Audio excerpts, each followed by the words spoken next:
մեծամասնության ներկայացուցիչները, որոնք շահի կողմնակիցներ են կամ Իսլամական Հանրապետության հակառակորդը, նրանք զենք չունեն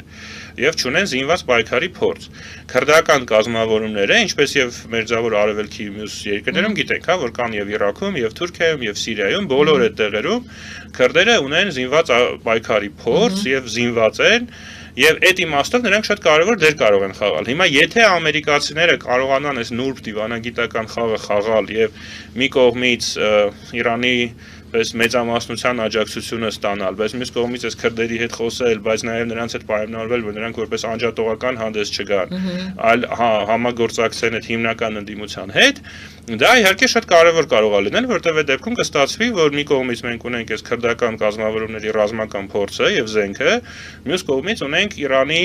բնակչության մեծամասնությունը, որը զենք չունի, բայց ունի դժգոհություն Իսլամական Հանրապետությունից։ Եվ եթե նրանց կարողանան, այսպես ասած, միավորել, դա Եվ կառավարելի դարձնել